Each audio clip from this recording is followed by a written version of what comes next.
Did you speak to the hospital? I asked, my voice trembling as I held the phone tighter against my ear. A pause. Then my daughter-in-law sighed softly and said, almost annoyed, I told you. I'm busy right now. Busy. Those were the words she chose when I was calling about my son's death. I stood there in my small kitchen, the morning light barely touching the faded curtains, trying to understand what I had just heard. My fingers tightened around the phone until my knuckles turned white. What do you mean busy?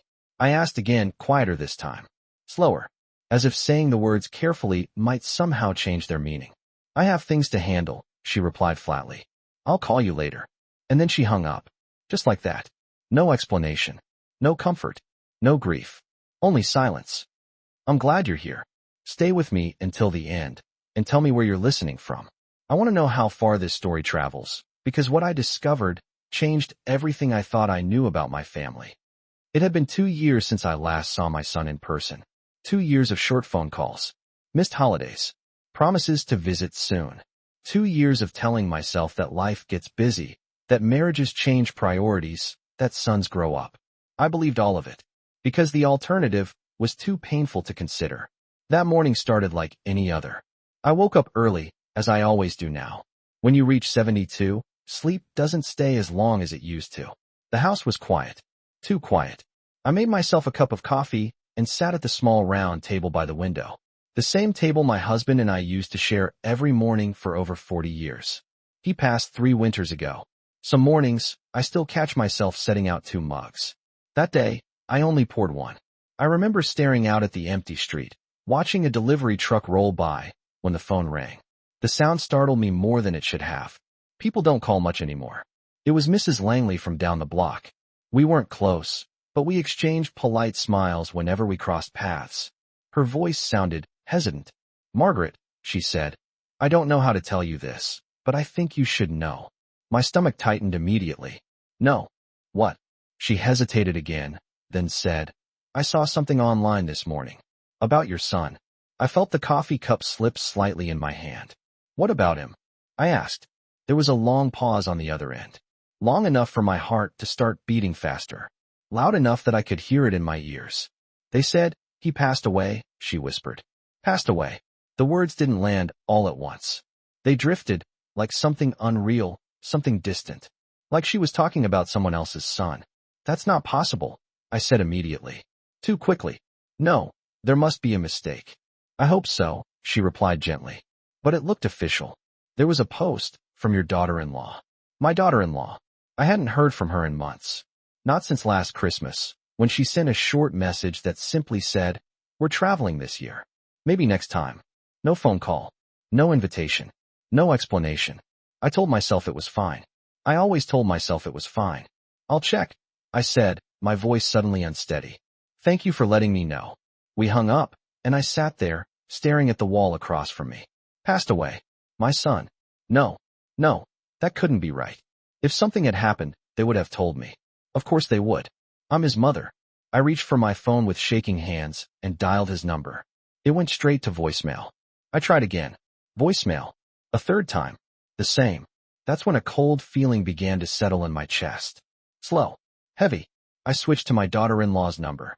It rang twice before she picked up, and that's when I heard it. That calm, detached voice. That word. Busy. After she hung up, I remained standing in the kitchen for a long time. I don't know how long exactly. Minutes, maybe longer. The clock on the wall ticked steadily, each second louder than the last. I tried to make sense of it. Maybe she was in shock. Maybe she didn't know what to say.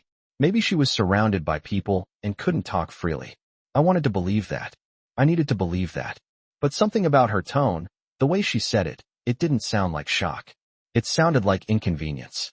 Like I had interrupted her day. I slowly walked back to the table and sat down. My coffee had gone cold, but I didn't notice at first. I just stared at my phone, waiting for it to ring, waiting for her to call back, waiting for anyone, to explain what was happening. No one did. I don't use social media much. Never saw the point of it. But that morning, with my hands still trembling, I opened the app my granddaughter had installed on my phone last year. It took me a moment to figure out where to look. Then I saw it. A photo. My son's photo. Smiling. The same smile he had as a boy. The same one he gave me on his wedding day. Below it, a caption. Gone too soon. Forever in our hearts. Posted by my daughter-in-law. 2 days ago. 2 days. I felt the air leave my lungs. 2 days, and no one had told me. Not my daughter-in-law. Not my grandchildren. Not a single member of my own family. I scrolled further down. Comments. Dozens of them. People offering condolences. Sharing memories. Talking about a service that had already taken place. Already. I gripped the edge of the table to steady myself. There had been a service. A funeral. And I wasn't there. No one had called me. No one had thought to tell me that my son, my only son, was gone. The room seemed to tilt slightly, and I closed my eyes, trying to steady my breathing. This wasn't just grief. This was something else. Something colder. Something deeper. I opened my eyes and looked back at the screen.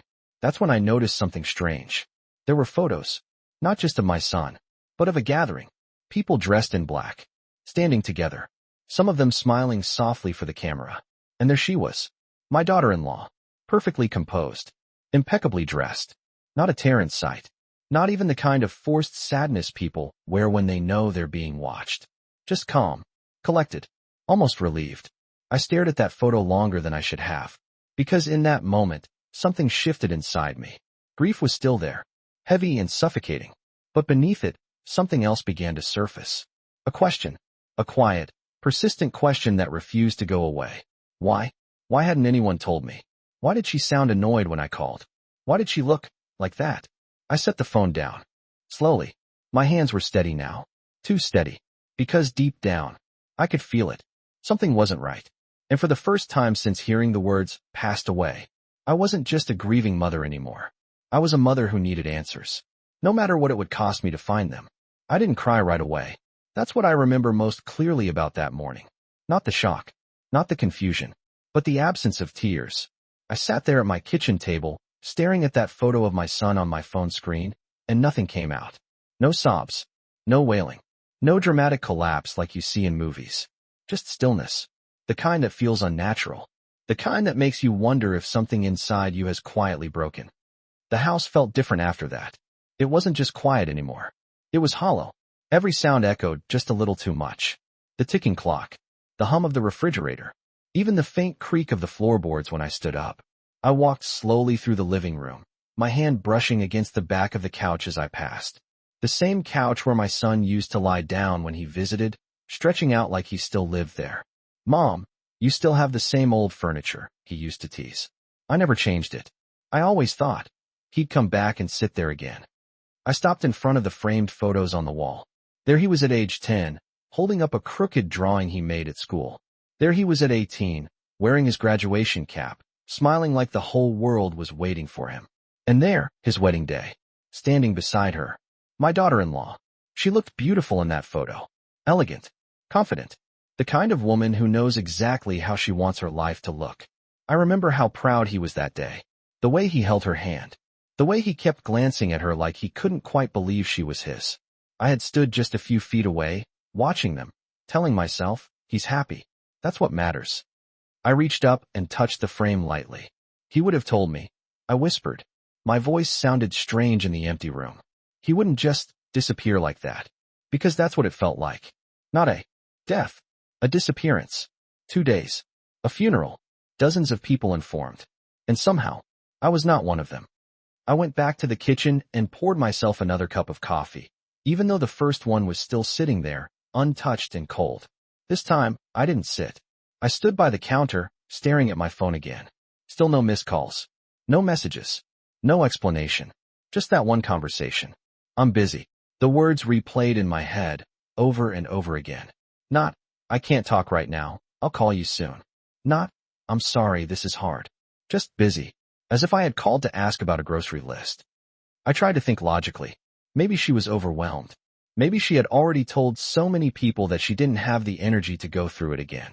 But then another thought crept in. Slow. Quiet. Uncomfortable. Why wasn't I one of the first people she told? I'm his mother. That position doesn't change. It doesn't get replaced. And yet, somehow, I had been moved to the outside. I walked to the sink and rinsed my cup, even though I hadn't finished it. The routine felt automatic, like my body needed something normal to hold on to. As the water ran, another memory surfaced. 3 months ago, I had called my son on a Sunday afternoon. It rang longer than usual, but he eventually picked up. "Hey, Mom," he said, a little out of breath. "Hi, honey. Did I catch you at a bad time?" There was a pause, then a quieter voice in the background. Her voice. He covered the phone slightly, said something I couldn't hear, then came back. "Everything's fine. Just busy." Busy. The same word. I didn't think much of it back then. People are busy. Life gets complicated. I told myself not to take it personally. But now, standing in my kitchen, with the sound of running water filling the silence, it didn't feel like a coincidence anymore. I dried my hands slowly and turned off the faucet. The house fell quiet again. Too quiet. I picked up my phone one more time and opened the post. I forced myself to read it again. Gone too soon. No details. No explanation. No mention of how, or when, or why. Just a vague sentence and a collection of comments. It felt incomplete, like a story missing its most important part. I scrolled further down, more carefully this time, looking for anything that might make sense. A location, a time, a name of a hospital, anything. That's when I noticed something else. A comment. Not from family. From someone I didn't recognize. It read, "Still can't believe everything that happened. Praying for you." Everything that happened. I stared at those words. Everything. Not just what happened. Everything. Plural. Complicated. Messy. Hidden. I felt that cold sensation return to my chest. Stronger this time. Because grief, as painful as it is, usually comes with clarity. You know what you've lost. You know why you're hurting. But this felt different. This felt like standing in the dark, knowing something is there, but not being able to see it yet. I locked my phone and set it down on the counter. Then I looked around my kitchen, at the worn cabinets, the small table, the window with the faded curtains. Everything looked exactly the same as it had the day before. But nothing felt the same. Because now, I knew two things for certain. My son was gone. And somehow, I had been left out of the truth. I took a slow breath. Steadier this time. More deliberate. Because deep down, beneath the grief, beneath the confusion, something else was beginning to take shape. Not anger. Not yet. But awareness. The kind that builds quietly. The kind that doesn't shout, but watches. Waits. Connects the pieces. And as I stood there in that quiet kitchen, I realized something I hadn't allowed myself to think before. If they could hide something this big from me, then what else had they been hiding all along? I didn't leave the house that day. I told myself I needed time. Time to process. Time to grieve. Time to wait for someone, anyone, from my family to finally do the right thing and call me. But deep down, I think I already knew. That call wasn't coming. By late afternoon, the sunlight had shifted across the kitchen floor, stretching long and thin toward the back door. I hadn't eaten anything. The coffee had worn off hours ago, leaving behind a dull ache behind my eyes. Still, I stayed near the phone. Just in case. I picked it up more times than I care to admit. Checked for missed calls. Opened and closed the same message screen. Scrolled through my contacts as if staring at his name long enough might somehow make it ring. It didn't. Around 4 p.m., I forced myself to do something normal. I opened the fridge. There wasn't much inside. A carton of milk. Half a loaf of bread. Some leftover soup I'd made 3 days ago. I stood there longer than necessary, staring at it. Then I closed the door without taking anything out. Hunger didn't feel important anymore. Instead, I went back to the living room and sat down in my armchair, the one by the window. From there, I could see the street. A couple walked by with their dog. A car slowed down at the corner, then turned. Life was continuing, moving forward, as if nothing had changed. But everything had. I picked up my phone again. This time, I didn't open the post. I opened my son's contact. For a moment, I just looked at it. His name. His number. A small photo from years ago, when he still let me take pictures without complaining. My thumb hovered over the call button. I knew it wouldn't work. I knew it would go straight to voicemail. Still, I pressed it. It rang once. Then again. And then his voice. "Hey, it's me. Leave a message, and I'll get back to you." I closed my eyes. For a second, just a second, it felt like nothing had changed. Like he was just busy. Like he would call me back later and say, "Sorry, Mom. Crazy day." I didn't leave a message. I couldn't. Because what do you say when you already know they'll never hear it? I hung up slowly and set the phone on my lap. That's when the silence hit me again. Not just the quiet of the house, But the silence from them. My daughter-in-law. My grandchildren. Anyone connected to my son's life. Not one of them had reached out. Not before. Not after. It was as if I had been erased. A memory surfaced then. Last Thanksgiving. I had called a week ahead to ask what time dinner would be. My daughter-in-law answered. "Oh, we're keeping it small this year," she said lightly. "Just immediate family." I remember smiling into the phone. "I am immediate family," I said, half joking. There was a pause. Then she laughed softly. "Of course. I just meant, we're trying something different this time." Different. I spent that Thanksgiving alone. Later, I saw photos online. A full table. Friends. Neighbors. Even distant relatives. Everyone smiling. Everyone gathered. Everyone there, except me. At the time, I told myself not to read into it. People make choices. Life changes. Traditions evolve. But sitting there now, with the weight of what had happened pressing down on me, that memory didn't feel small anymore. It felt like a pattern. I leaned back in my chair and stared at the ceiling. Other moments started to come back. Christmas, 2 years ago, when they forgot to tell me the time had changed. My grandson's birthday, when I arrived at the park only to find it already over. The excuses were always gentle, polite, reasonable, but the result was always the same. I wasn't there. And now, my son's funeral, the final goodbye, missed, not by accident, not by misunderstanding, but by omission. I sat up slowly, my hands resting on the arms of the chair. My breathing had changed. It was steadier now, more controlled, because something inside me was beginning to shift. Grief was still there. It hadn't gone anywhere, but it was no longer the only thing I felt. There was something else, something sharper, more focused. I reached for my phone again. This time, I opened the comments under the post. Not to read the condolences, but to look closer, to pay attention.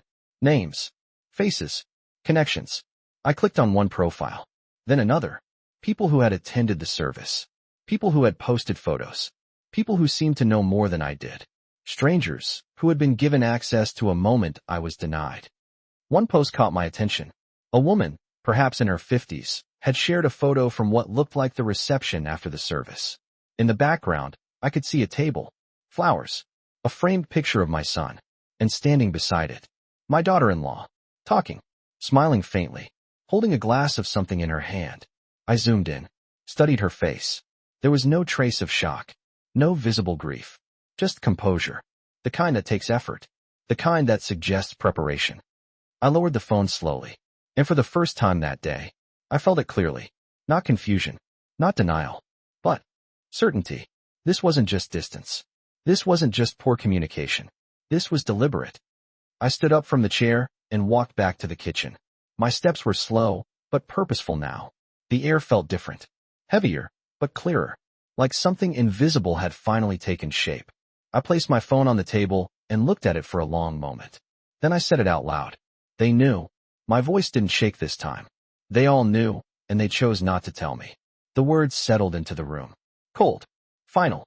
I pulled out the chair and sat down, folded my hands in front of me, and for the first time since that phone call, I stopped waiting, because waiting meant believing that someone would fix this, explain it, make it right. But I understood now. No one was coming. No one was going to give me answers, which meant, if I wanted the truth, I was going to have to find it myself. The next morning, I didn't reach for my phone right away. That was new. For the first time since I found out, I wasn't waiting for it to ring. I already knew it wouldn't. Instead, I stood by the kitchen window, holding a cup of coffee I hadn't tasted yet, watching the early light stretch across the quiet street. Everything looked the same. Same houses, same parked cars, same stillness. But something inside me had changed overnight. The confusion had settled, not disappeared, just rearranged itself into something more structured, more dangerous. Because now, I wasn't just asking what happened. I was starting to ask why. I walked back to the table and sat down slowly. My phone was right where I left it, face down. I turned it over, not with urgency, but with intention. If I was going to find answers, I couldn't rely on emotions anymore. I needed to look at facts, details, small things that didn't seem important at first glance. I opened the post again. This time, I didn't focus on the words. I focused on the timing. Posted 2 days ago. I counted back carefully. That meant the announcement was made on a Tuesday morning. But the comments, the earliest ones, were already there within minutes, which meant people had been expecting it, or they already knew. I scrolled further, looking at timestamps, patterns. Then I noticed something else. A comment from someone named Daniel Reeves. I still can't process Monday night. None of us saw it coming. Monday night. I froze. The words didn't match the timeline in my head. If my daughter-in-law posted on Tuesday morning, and people were talking about Monday night, then everything had happened at least a full day before I even knew. Maybe more. I leaned back in my chair, the phone still in my hand. Monday night. Where was I on Monday night? I closed my eyes and tried to remember. I had been home. Of course I had. I always am. I had made soup, watched a bit of television, gone to bed early. A normal night. An ordinary night. While somewhere else, my son's life had ended, and no one thought to call me. I opened my eyes again and stared at the screen.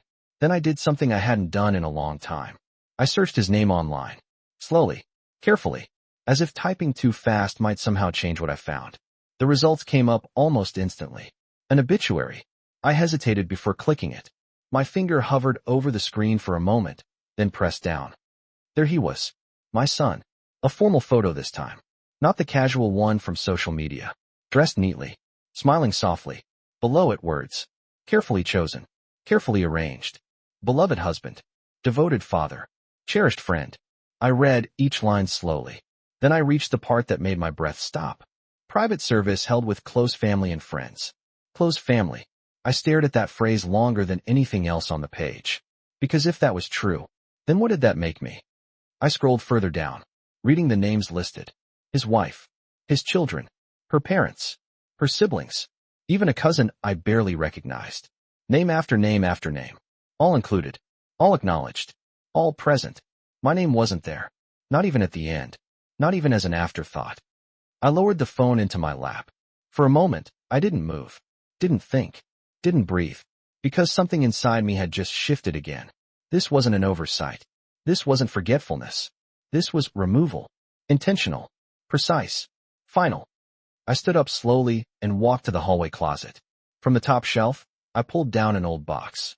Inside it, letters. Photos. Birthday cards my son had given me over the years. I sat back down at the table and opened one at random. Happy birthday, Mom. Thank you for always being there for me. His handwriting. Uneven. Familiar. Real. I traced the letters with my finger, trying to connect that boy with the man in the obituary, with the silence I was living in now. Another memory surfaced. 6 months ago, he had called me late at night. That was unusual.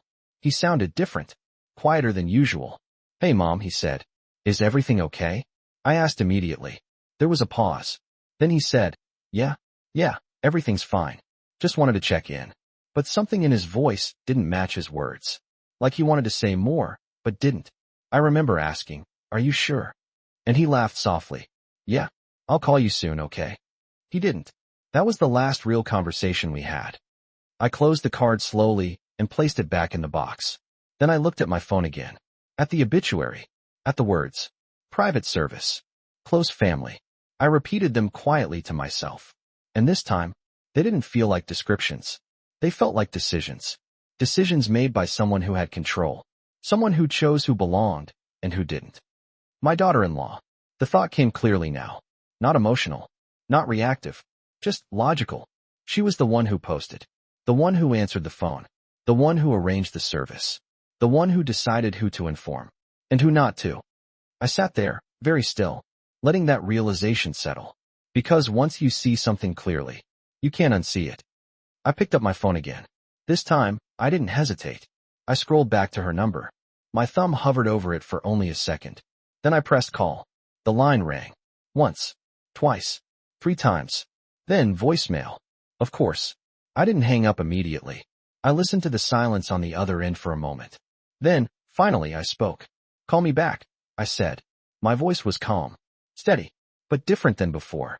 I think it's time we talk. I ended the call and set the phone down gently. No shaking hands this time. No confusion. No waiting. Because now, I wasn't just a mother who had been left out. I was a mother who had started to understand something much deeper. This wasn't just about grief. It wasn't just about loss. It was about control. About decisions made behind closed doors. About a story that had been written without me in it. And I had a feeling. I had only just seen the beginning of it. I didn't expect her to call back right away. And she didn't. The rest of that morning passed slowly, almost deliberately, as if time itself had decided to stretch out every second just to see how long I would hold my composure. I didn't sit this time. I stayed on my feet, moving from one room to another, not really doing anything, just existing inside the silence. Around noon, I finally forced myself to eat something. A piece of toast. Dry? I didn't bother with butter. Didn't taste it anyway. I stood at the counter while chewing, my eyes drifting back to the phone every few seconds. Still nothing. No missed calls. No messages. No acknowledgement that I even existed. I rinsed the plate, set it in the rack, and dried my hands slowly. That's when I noticed something I hadn't paid attention to before. The calendar on the wall. A simple paper calendar, still flipped to the current month. I stepped closer, and there it was. Monday, 2 days ago. Completely blank. No notes. No reminders. Nothing written down. Just an empty square, marking the night my son died. I stared at it longer than I should have, because something about that emptiness felt wrong. Not just emotionally. Logically. I reached for a pen sitting nearby and tapped it lightly against the counter, thinking, if something had happened suddenly, unexpectedly, there would have been chaos. Calls, messages, activity. But instead, there was silence on my end, and now, I was starting to suspect, maybe not on theirs.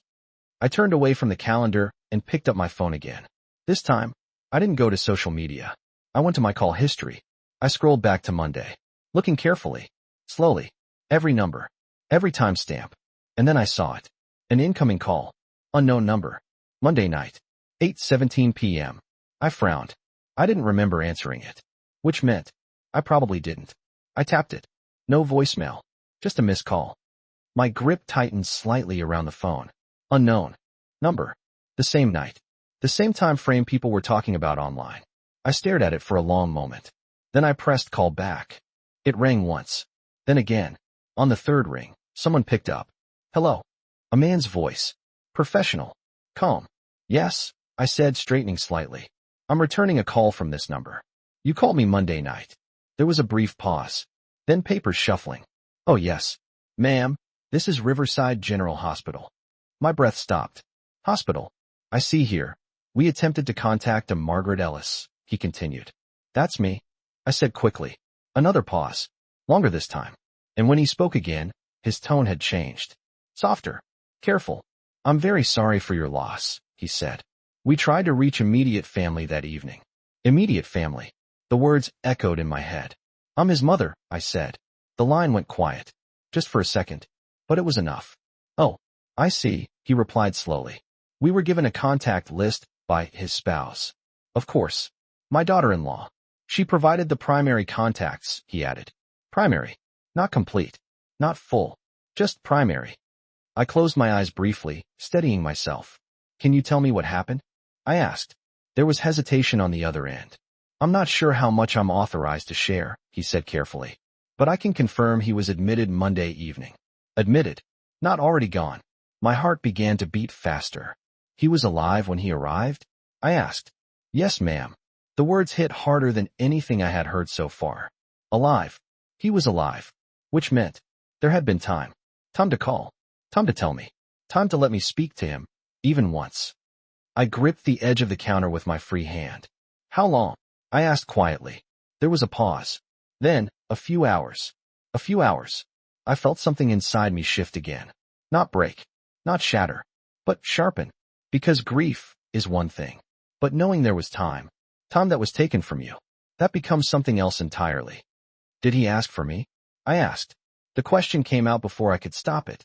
There was silence on the other end. Then the man cleared his throat. I don't have that information in front of me, he said. Careful. Too careful. Which usually means, there's something there. I understand, I replied calmly. And I did. I understood more than he realized. Thank you for telling me, I added. We ended the call shortly after. I set the phone down slowly. Then I looked at my reflection in the dark screen. For a moment, I didn't recognize the woman looking back at me. Not because she looked different, but because of what was behind her eyes. He was alive. For hours. And no one told me. No one gave me the chance to be there. To hear his voice one last time. To say goodbye. I turned away from the counter and walked back to the kitchen table. Each step measured, controlled, because now, the pieces were starting to connect. The silence, the missing call, the limited contact list, the funeral without me. This wasn't neglect. It wasn't oversight. It was selection. Someone had decided who mattered in those final hours. And who didn't. I pulled out the chair and sat down, folded my hands, looked straight ahead, and for the first time since this began, I felt something clear. Not confusion, not even sadness, but certainty. Cold, precise, unavoidable. She chose not to call me. I said it out loud, not as a question, as a fact. And in that moment, I realized something even more important. If she could control who was there when he died, then she could control everything that came after. The story, the narrative, the truth. I reached for my phone again, not to wait this time, not to hope, but to prepare. Because whatever I thought I had lost, it wasn't just my son. It was the truth surrounding his death. And I had a feeling. Someone was working very hard to keep that truth buried. I didn't move for a long time after that call. The kitchen felt smaller somehow, like the walls had quietly shifted closer, just enough to make the air feel heavier. He was alive. Those words kept repeating in my head, not as a memory, as a fact, a fixed point I couldn't ignore anymore. I stood up slowly and walked back to the sink, even though there was nothing left to clean. I turned the faucet on, watched the water run, clear, steady, uninterrupted, unlike everything else in my life right now. A few hours. That's what the man at the hospital had said. A few hours where my son was still breathing, still here. And in all that time, no one thought I should be there. I turned off the water and dried my hands, slower than necessary. Because now, my mind wasn't racing anymore. It was organizing, lining things up, piece by piece. Monday night, he was admitted. Monday night, I received one missed call. From the hospital. Not from her. Not from my grandchildren. Not from anyone who called themselves family. I walked back to the table and sat down again. This time, I pulled the phone closer, unlocked it, opened my contacts, and scrolled. Not randomly, deliberately, looking for names I hadn't spoken to in a while. People connected to my son, but not controlled by her. There was one name that stood out. Thomas Green, my son's former business partner. They had worked together for nearly 10 years before my son left the company after getting married. I hadn't spoken to Thomas in over a year, but I remembered something about him. He wasn't the kind of man who ignored things. I pressed call. It rang twice before he answered. Margaret, he said, surprised. It's been a while. His voice sounded the same. Grounded. Direct. Yes, I replied. I hope I'm not calling at a bad time. A short pause. No, of course not. I was actually meaning to reach out. Meaning to. Not did. I noticed that. I assume you've heard, he added carefully. Yes, I said. I heard, from someone else. Another pause. Longer this time. I'm sorry, he said quietly. I am too, I replied. Silence settled between us. But it wasn't empty. It was weighted. Like both of us knew there was more to say. I have a question, I continued. Of course. Monday night, I said. Were you there? I didn't explain what I meant. I didn't need to. Another pause. Then yes. My fingers tightened slightly around the phone. I got a call, he continued. Around 9 p.m. They said he was in the hospital. 9. That was almost an hour after my missed call. I went as soon as I could, he added. Of course he did. That's the kind of man he is. Was he alone? I asked. No, Thomas replied. She was there. She. No need to say her name. Anyone else? I asked. Another pause. Her parents, he said. I closed my eyes briefly. Her parents. Not me. Did you see him? I asked. Yes. How was he? There was hesitation now. The kind that doesn't come from uncertainty, but from choosing the right words. He was conscious when I arrived, Thomas said carefully. My breath caught. Conscious. He wasn't fully aware, he added. But he knew people were there. People. Plural. Not just her. Not just doctors. People. Chosen people. I swallowed slowly. Did he say anything? I asked. Another pause. Longer. He exhaled quietly. He tried, Thomas said. It was difficult for him. But he did ask for something. My heart started to pound. What? I asked. Thomas hesitated. And in that hesitation, I felt it. That familiar feeling again. Like standing at the edge of something I wasn't sure I wanted to see. He asked if someone had called you, Thomas said. The words landed softly, but they cut deeper than anything else so far. I didn't speak. I couldn't, because in that moment, everything became very clear. He didn't forget me. He didn't choose to leave me out. He asked. He wanted me there. And someone chose to ignore that. I opened my eyes slowly and stared straight ahead. The kitchen blurred slightly, but I didn't move. Was I called? Thomas continued gently. Because I assumed, no, I said. My voice was calm. Too calm. No one called me. Silence filled the line again. Heavy this time. Unavoidable. I'm sorry, he said again. But this time, it sounded different. Not polite. Not automatic. But understanding. Because now he knew. Thank you for telling me, I said. And I meant it. More than anything else anyone had said so far. Because truth, even when it hurts, is still something solid. Something you can stand on. We ended the call shortly after. No long goodbyes. No unnecessary words. Just an understanding that something important had been said. I placed the phone down on the table. Then I leaned back in my chair and stared at the ceiling. He asked for me. That was the only thing that mattered now. Not the post. Not the funeral. Not the silence. Just that one truth. He asked. For me. I let that settle. Let it sink in fully. Because once it did, everything else changed. This wasn't distance. It wasn't misunderstanding. It wasn't poor timing. It was a decision. A deliberate one. Made by someone who had the power to make it. I sat up slowly. My hands rested flat on the table. Steady. Grounded. Certain. She knew, I said quietly. Not a guess. Not a theory. A conclusion. She knew he asked for me. And she chose not to call. I looked at my phone again. At her number. Still sitting there. Unanswered. Unreturned. But now, I wasn't waiting for her anymore. Because I understood something I hadn't before. If she was willing to control who could be there in his final hours, then whatever came after would be just as controlled. Just as calculated. And that meant one thing. The story I had been given wasn't the truth. Not even close. And I had just found the first real crack in it. I didn't call anyone else right away. After speaking to Thomas, I didn't need more voices. I needed silence. Not the empty kind that had been suffocating me these past 2 days, but a different kind. The kind that lets things settle. Because now, I had something real. Not assumptions. Not guesses. Facts. He was alive. He asked for me. And she didn't call. I stood up from the table and walked slowly toward the hallway. Each step felt heavier, but also more certain. Like I was no longer wandering inside confusion. I was moving toward something. Something I couldn't ignore anymore. I stopped in front of the mirror. For a moment, I just looked at myself. 72 years old. Gray hair I stopped dyeing after my husband passed. Lines on my face that didn't come from age, but from years of holding things in. I had always been the quiet one. The one who didn't argue. The one who adjusted. Who made excuses for others so things wouldn't break. Maybe she didn't mean it. Maybe they're just busy. Maybe I'm overthinking. I had said those words more times than I could count. But standing there now, I didn't say them anymore.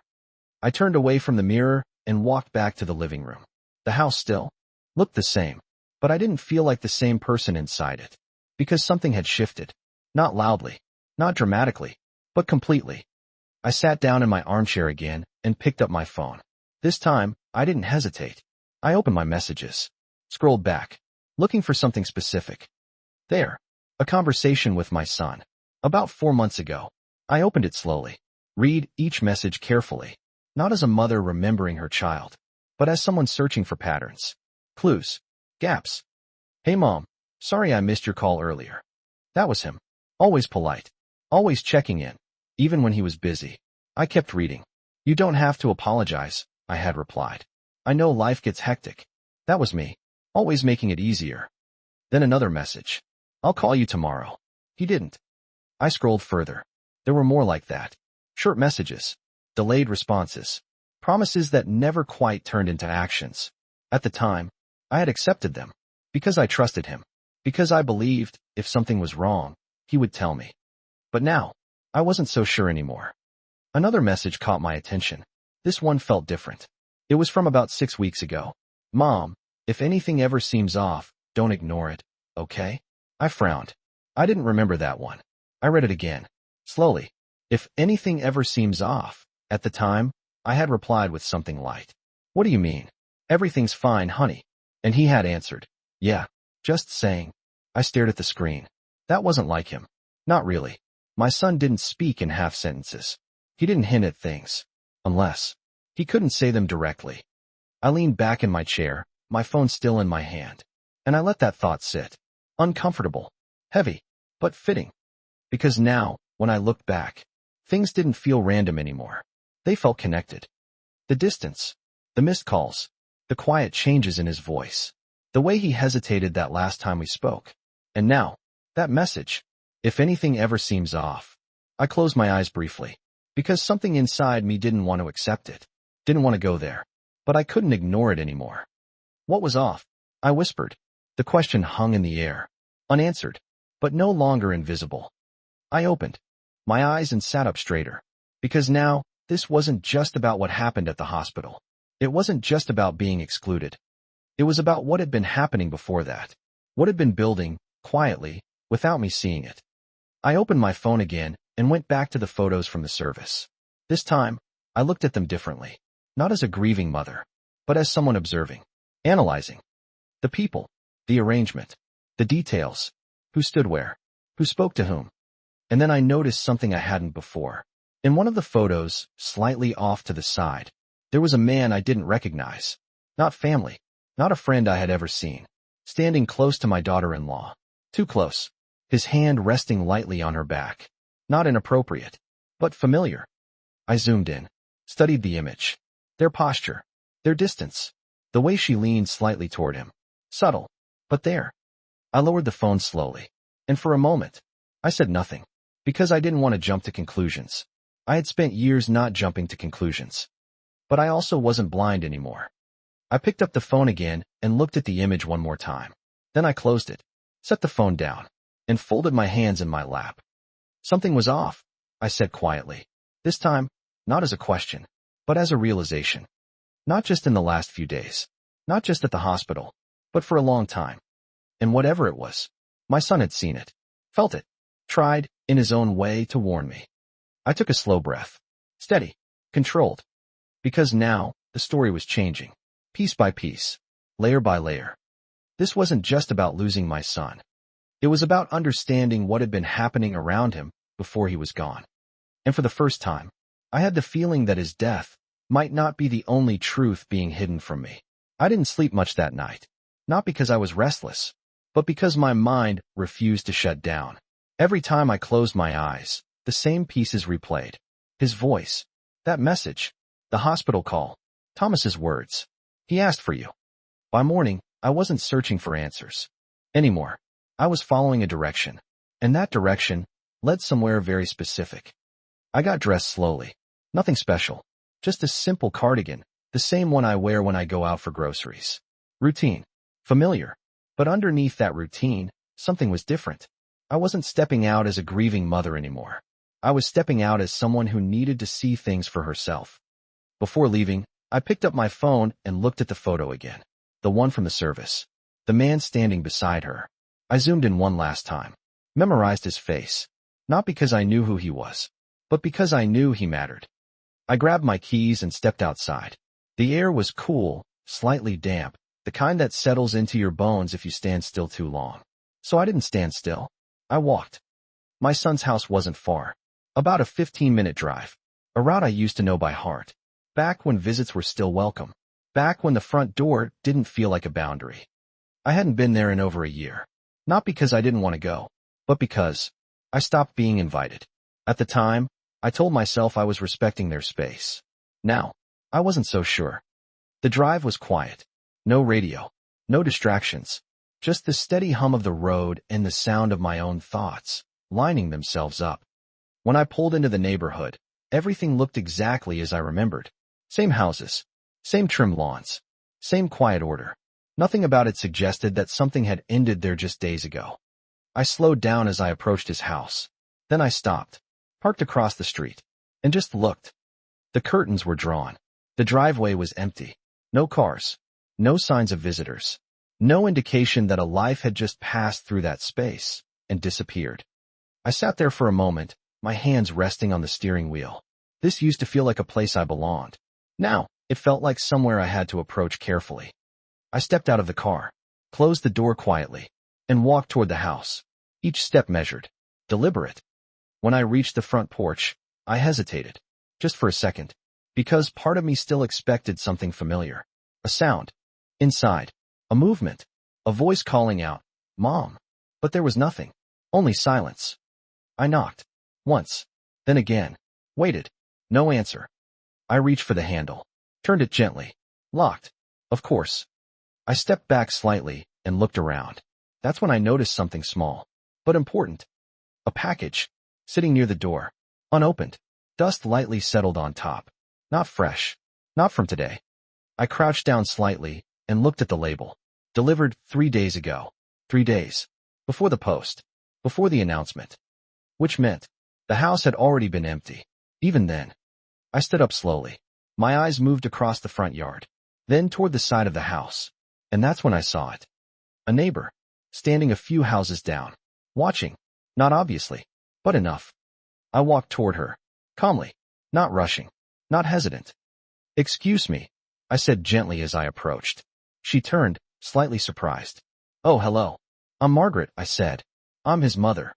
Her expression changed instantly. Recognition. Then something else. Something softer. "Oh," she said quietly. "I'm so sorry."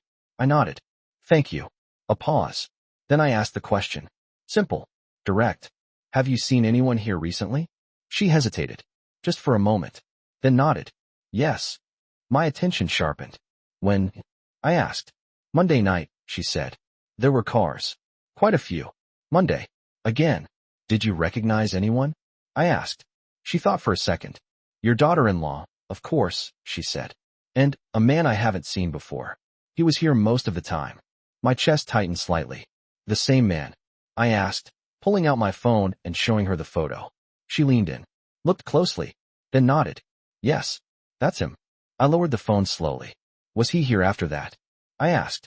She shook her head. "No. After that night, everything went quiet." Quiet. The same word that had been following me everywhere. "Thank you," I said. She gave me a sympathetic look. "If you need anything," I nodded politely. "I appreciate it." I turned and walked back toward the house. But this time, I didn't go to the front door. I walked around the side, toward the backyard. The gate was slightly open, just enough. I paused, looked at it, then gently pushed it wider. The backyard was still, too still. No movement, no sound, just the faint rustle of leaves in the wind. And then I saw it, near the back porch, a chair, knocked over. I walked closer, slowly, carefully. There were marks on the ground, faint, but visible, like something had been dragged, or moved. Not recently, but not long ago either. I stopped a few feet away, didn't touch anything, just looked. Because something about this space felt wrong. Not like a place of quiet mourning, but like a place where something had happened and then been left behind. I took a slow breath, my eyes scanning every detail, every shadow, every line. And in that moment, I felt it again. That certainty, that cold, steady awareness. Whatever story I had been given, whatever version of events had been shared, it didn't start at the hospital.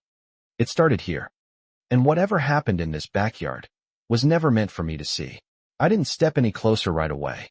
I just stood there, a few feet from that overturned chair, letting my eyes adjust to what I was seeing. Because sometimes, the first thing you notice isn't the truth. It's just the surface. And I had already learned, the surface lies.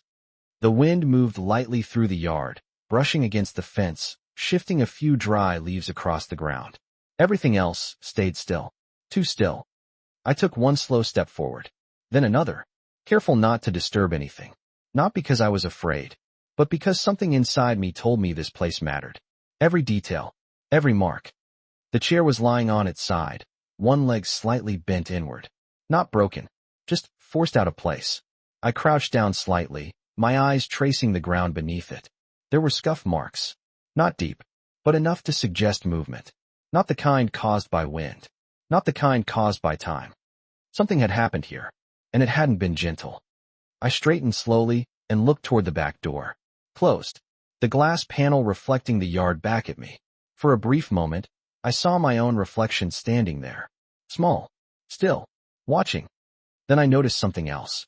Near the edge of the porch. A glass. On its side. I walked toward it. Each step measured. The closer I got, the clearer it became. A drinking glass. Empty, but not clean. There was a faint residue along the rim, and a smudge, like it had slipped from someone's hand. I didn't touch it, just observed, because now, the pieces weren't just abstract anymore.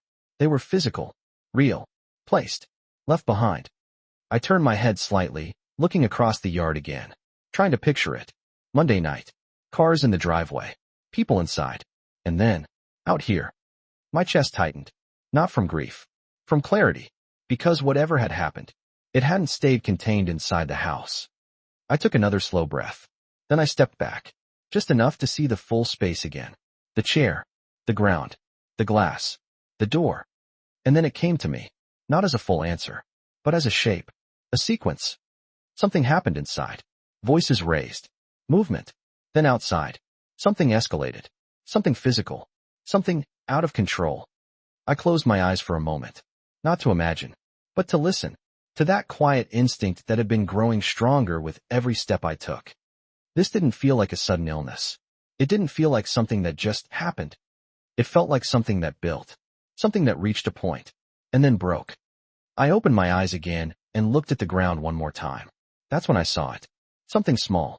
Partially hidden near the base of the porch step. I moved closer and crouched down again. Slower this time. More careful. It was a piece of fabric, barely noticeable at first, caught against the rough edge of the wood. I reached out, then stopped, my hand hovering just inches away, because once you touch something, you change it. So I leaned in instead, looked closer. Dark blue, worn, familiar. My breath caught slightly, because I recognized it. Not completely. Not immediately, but enough. A memory surfaced. My son, standing in my kitchen months ago, wearing a navy button-down shirt. The one he always rolled up at the sleeves. The one he said was comfortable enough to forget you're wearing it. I swallowed slowly, my eyes still fixed on that small piece of fabric. It wasn't proof. Not yet. But it was something. Something that didn't belong. Here by accident. I stood up carefully, stepping back again, creating distance. Not from fear, from control. Because now, this wasn't just suspicion anymore. This was evidence. Small, incomplete, but real. I turned toward the gate slowly, the quiet of the yard pressing in around me. Heavier now, more defined.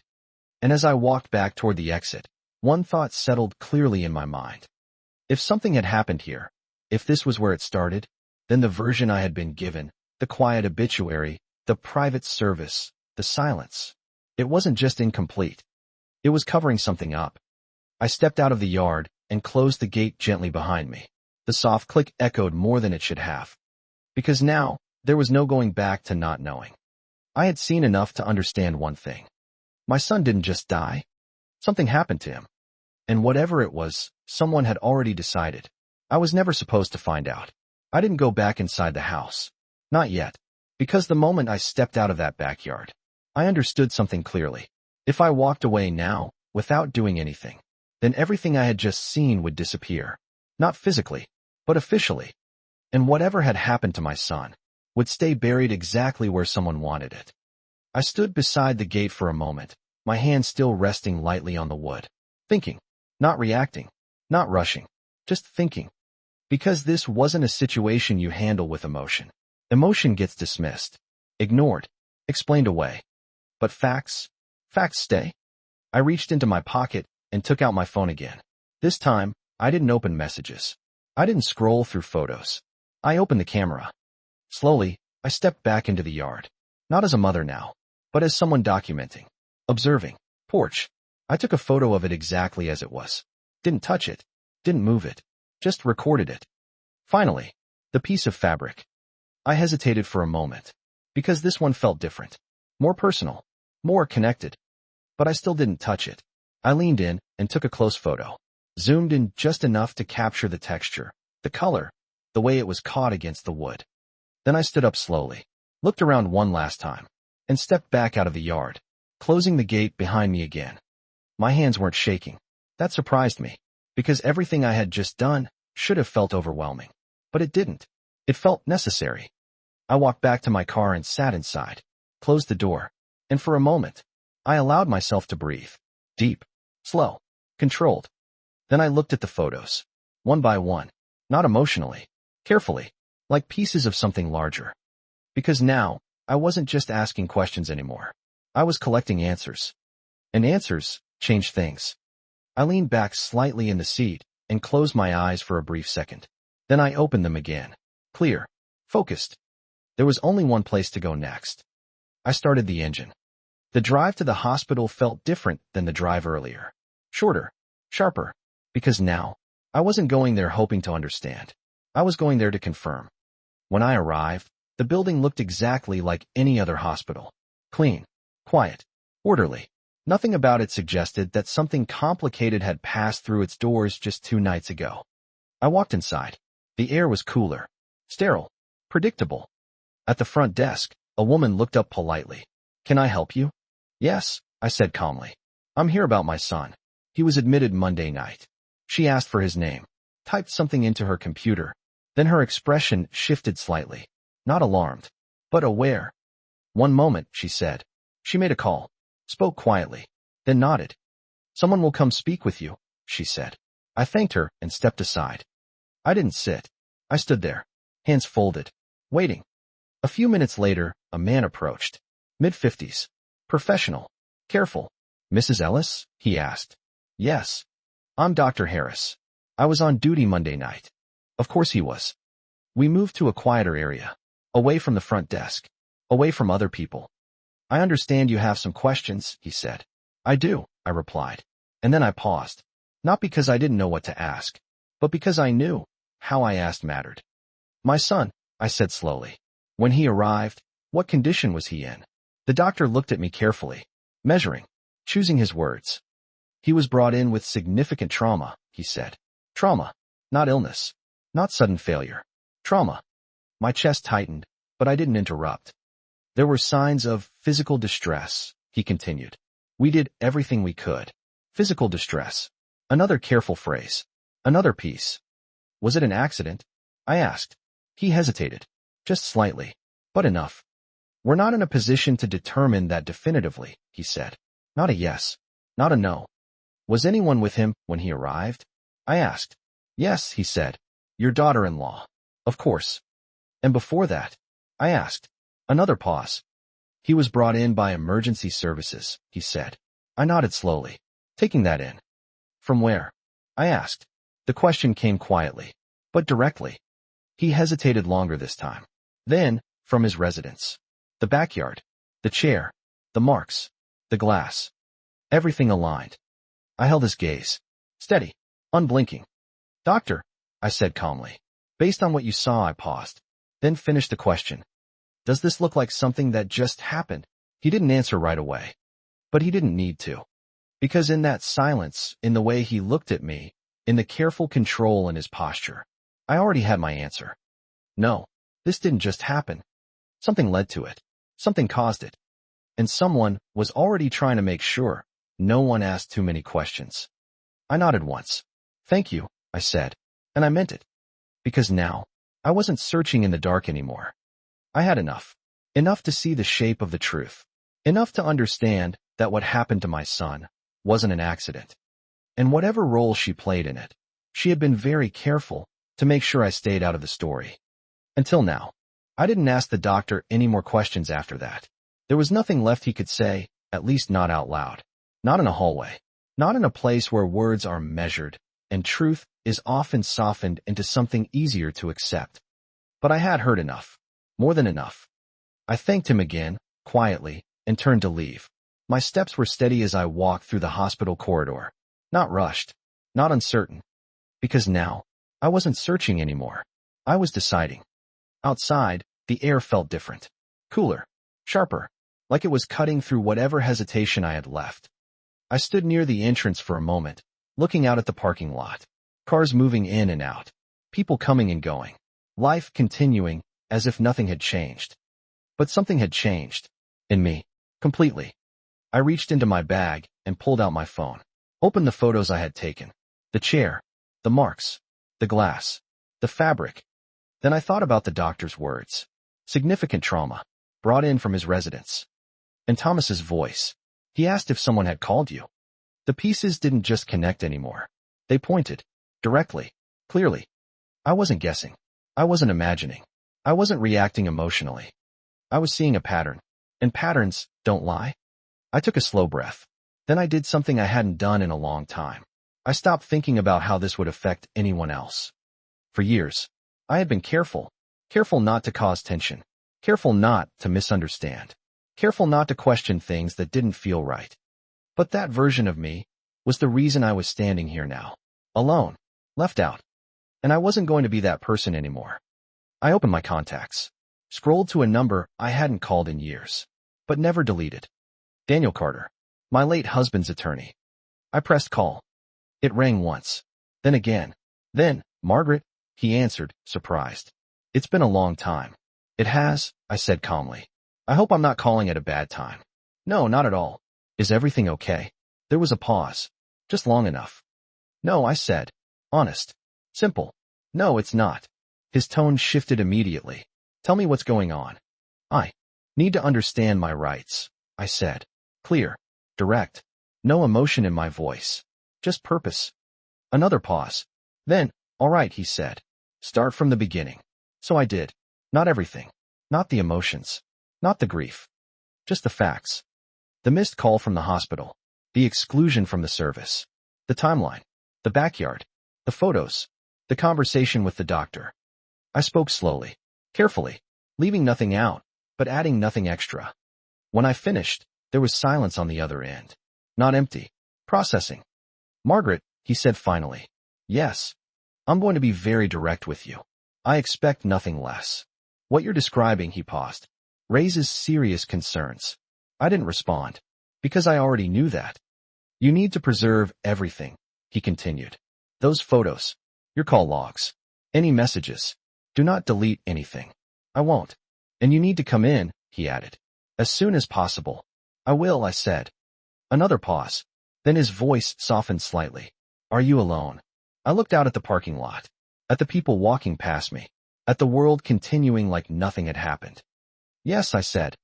You won't be, he replied. We ended the call shortly after. I lowered the phone slowly. And for the first time since this began, I felt something new. Not grief. Not confusion. Not even anger. Direction. Because now, this wasn't just a personal loss. It wasn't just a family situation. It was something that needed to be brought into the light. I walked toward my car again, opened the door, sat down. But before starting the engine, I looked at my phone one more time. At her number. Still there. Still silent. I didn't feel the urge to call her anymore. Not to ask. Not to confront. Because whatever she had to say would be shaped, controlled, prepared. And I wasn't interested in her version of the truth anymore. I was interested in the real one. And for that, I needed more than a conversation. I needed proof. I needed process. I needed patience. And for the first time, I had all three. I started the engine. Because whatever came next wasn't going to happen by accident. And neither was what happened to my son. I didn't rush anything after that day. Not the legal steps. Not the conversations. Not even the grief. Because for the first time in a long time, I understood something clearly. Truth doesn't need to be rushed. It just needs to be uncovered, carefully, completely, and without fear. The following weeks were quiet. On the outside. But behind that quiet, things were moving. Documents were requested. Reports were reviewed. Timelines were reconstructed. Not by me alone, but by people who knew how to see what others try to hide. I didn't attend meetings filled with complicated words. I didn't sit in rooms where voices argued over details. That wasn't my role. My role was simpler. I told the truth. Every time I was asked. The same way. The same facts. No additions. No exaggerations. And slowly, very slowly, the version of events I had been given began to crack. It didn't happen all at once. There was no dramatic moment. No sudden confession. Just inconsistencies. Small ones at first. Then bigger. Timelines that didn't match. Statements that shifted. Details that couldn't be explained twice the same way. And eventually, they stopped trying to explain them at all. I never confronted her directly. Not once. Because I didn't need to. The truth has a way of doing that on its own. But I did see her. One last time. It was in a quiet office. Neutral. No family photos. No shared history. Just two people, sitting across from each other, with everything already understood. She looked different. Not in appearance, but in presence. The confidence I used to see in her was gone, replaced by something tighter, more controlled. She didn't smile. Neither did I. For a moment, we just sat there, silence stretching between us. Then she spoke. I was going to call you. The same words, in a different form. The same excuse, dressed more carefully. I didn't react. I didn't challenge it. I just looked at her. Steady. Unmoving. You had hours, I said quietly. Not a question. Not an accusation. Just a fact. She didn't respond right away, because there was nothing left to say. And in that silence, everything became final. I stood up. Slowly. Calmly. I hope it was worth it, I said. Not louder. Not sharper. Just clear. Then I walked out. That was the last time I saw her. What followed wasn't loud. There were no scenes. No public unraveling. Just consequences. Quiet ones. Decisions made in rooms I never needed to enter. Outcomes that didn't require my presence to be real. And in the end, the version of the story she tried to control was no longer the one that remained. The truth did. Not perfect. Not complete in every detail. But enough. Enough to know what happened. Enough to understand what was taken from me. And enough to make sure it couldn't be hidden again. I still live in the same house. The same kitchen. The same small table by the window. Some things haven't changed. I still wake up early. Still make my coffee. Still sit in silence some mornings. But the silence feels different now. It's no longer filled with questions. It's filled with something else. Clarity. I visit my son's resting place sometimes. Not on a schedule. Not out of obligation. Just when it feels right. I don't bring flowers every time. He never cared much for things like that. Instead, I sit. And I talk. Not about what happened. But about what I remember. The boy who used to run through this house. The teenager who thought he knew everything. The man who still, somehow, found time to call his mother, even when things weren't easy. And sometimes, I think about that moment. In the hospital. When he asked for me. That one truth is the only thing I carry with me now. Not the silence. Not the exclusion. Not the decisions made without me. Just that. Because it reminds me of something important. I wasn't forgotten. I was kept away. And there's a difference. A difference that matters. A difference that gave me the strength to stop being quiet. To stop accepting what didn't feel right. To see clearly, even when it hurt. And to make sure that in the end, my son's story wasn't told without the truth in it.